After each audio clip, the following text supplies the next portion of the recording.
ဟုတ်ကဲ့ကျွန်တော်တို့ဒီအဆင့်မှာတော့ patient နဲ့ပတ်သက်ပြီးတော့နောက်ထပ် encounter visit note တွေဘယ်လိုမျိုးရေးသလဲဆိုတာမျိုးကိုပြောပြပါမယ် encounter note ဆိုတာကတကယ်တမ်းက visit နဲ့ဘယ်လိုပြောမလဲဆိုတော့လူနာမှတ်တမ်းရေးတဲ့ဟာမျိုးလို့ပဲဆိုကြပါစို့ပေါ့နော်အဲ့တော့လူနာမှတ်တမ်းအသစ်တစ်ခုရေးမယ်ဆိုရင်ကျွန်တော်တို့တခြားရေးလို့ရတဲ့နေရာတွေအများကြီးရှိပေမဲ့လို့တကယ်တမ်းကဒီ encounter ဆိုတဲ့အောက်ကနေတွားရေးတာအကောင်းဆုံးဖြစ်ပါတယ်အဲ့တော့စောနာကျွန်တော်တို့ယူထားတဲ့ appointment ထဲကနေပဲတွားကြည့်လိုက်ရအောင်ပေါ့နော်စောနာကတော့ဒီ encounter တစ်ခုကို create လုပ်ထားပြီးသားဖန်တီးထားပြီးသားဖြစ်တဲ့အတွက်ကြောင့်မို့လို့လက်ရှိ resume encounter ဆိုတာပေါ်နေပါလိမ့်မယ်ကျွန်တော်အဲ့ဒါကိုဆက်နှိပ်လိုက်မယ်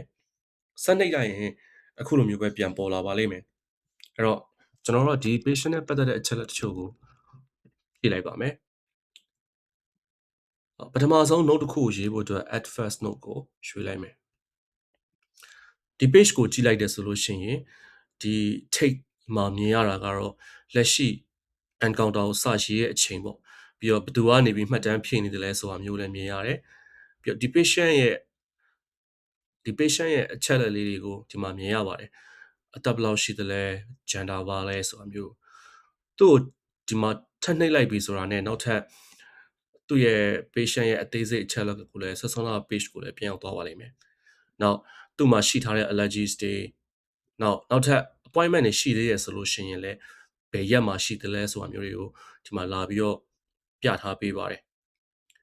တောက်နေတဲ့ဆေးရရှိရဆိုလို့ရှိရင်လည်းဘာဆေးရရှိသလဲဆိုတာလည်းဒီမှာလာပေါ်တယ်နောက်ဒီမလိုတဲ့ဟာတွေကတော့ admin အောက်ကနေတွားပြီးတော့မှဖြောက်ထားလို့ရပါတယ်ဒါတွေကလည်းကျွန်တော်တို့မလိုအပ်ပါဘူး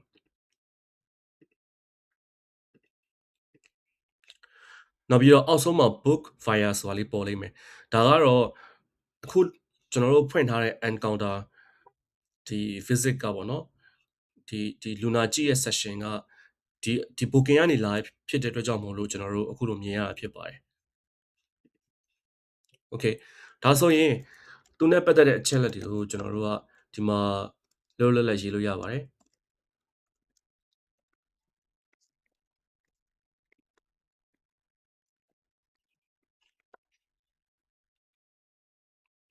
စသဖြင့်ပေါ့အဲ့ဒီမှာ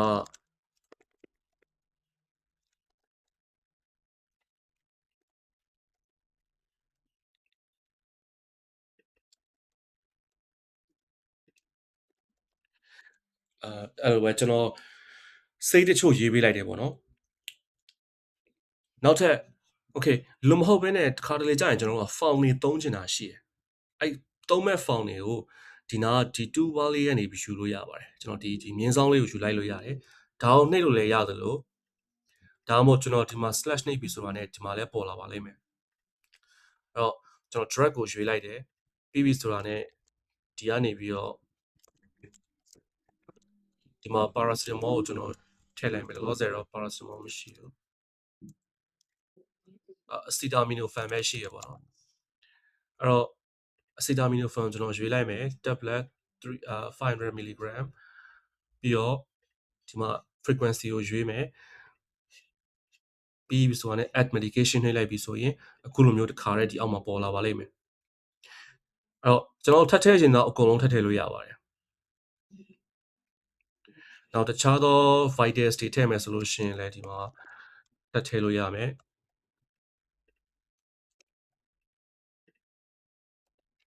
တတိထားမှာတော့ကျွန်တော်တို့ unit လေးတွေကိုဖြစ်ပါတယ်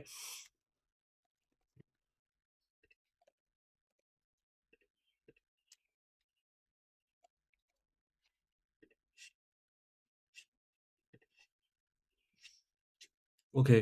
အားလုံးပြီးသွားပြီဆိုလို့ရှိရင်ကျွန်တော်တို့ဖြည့်ထားတဲ့အချက်လေးကိုဒီမှာလည်းမြင်ရပါတယ်လိုအပ်ရင်ဒါကိုသွားနှိပ်ပြီးတော့ပြန်ပြင်လို့ရတယ်နောက်အရင်ပေးထားတဲ့ဆေးတွေကိုပြန်ပြင်ခြင်းနဲ့ဆိုလို့ရှိရင်လည်းဒီကနေပြီးတော့ပဲဒါကိုနှိပ်ပြီးတော့ပဲပြန်ပြင်လို့ရပါတယ်ခုတော့ကျွန်တော်ဘာမှပြင်ဖို့မရှိလို့ဒီတိုင်းပဲပြန်ထွက်လိုက်မယ်ပြီးရင်တော့ save draft ကိုနှိပ်ပေးရမယ်ဒါအရေးကြီးပါတယ် save လုပ်မှပဲသူကနောက်မှတင်သွားမှာပေါ့နော်ပြီးရင်တော့ close နှိပ်လိုက်လို့ရပါတယ်ဒါဆိုလို့ရှိရင်တော့အခု ဖြည့်လိုက်တဲ့ encounter nodes တွေကိုဒီမှာမြင်ရမယ် expand လုပ်ကြည့်လို့ရမယ်ပြီးရင်ဒီဘက်အချမ်းမှာလည်းသူနဲ့ပတ်သက်တဲ့အသေးစိတ်တွေကိုထပ်ပြီးမြင်ရပါလိမ့်မယ်နောက်ထပ်ပြင်ဖို့လိုရဆိုလို့ရှိရင် edit ကိုနှိပ်ပြီးတော့မှကျွန်တော်တို့ပြန်ပြင်လို့ရတယ်မဟုတ်ဘူးဆိုရင်တော့ sign လုပ်ပြီးတော့မှဒါကို finalize လုပ်လို့ရပါတယ် finalize လုပ်ပြီးပြီဆိုရင်ပထမတစ်ဆင့်ကတော့ဒီ note ကိုလုပ်ရတယ်ပြီးကြရင်တော့ဒီ visit တစ်ခုလုံးပေါ့နော်အားလုံးကြည့်ပြီးသွားပြီပြောရရင်ဒီ Luna session တစ်ခုလုံးကပြီးသွားပြီပေါ့ထပ်ပြီးပြင်စရာမရှိတော့ဘူးဆိုရင်တော့ဒီတစ်ခုလုံးကိုကျွန်တော်တို့finalize လုပ်လိုက်လို့ရပါတယ်အဲဆိုရင်တော့ဒီ RE အားလုံးက active တွေ final ဆိုပြီးပေါ်သွားပါလိမ့်မယ်အဲ့တော့ကျွန်တော်တို့ထပ်ထည့်လိုက်တဲ့ဒီ vital signs လေးတွေကို patient အောက်ကိုသွားကြည့်လိုက်ရအောင်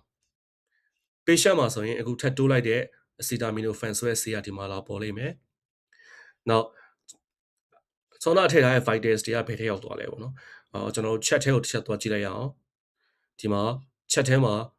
ပေါ်လာပါလိမ့်မယ်အဲ့တော့ကျွန်တော်တို့ table အနေနဲ့ကြည့်မယ်ဆိုလို့ရှိရင်လည်း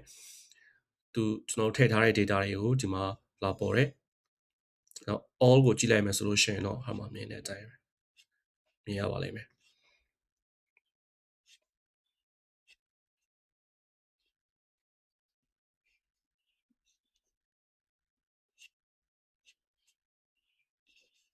ဟုတ်ကဲ့အဲ့တော့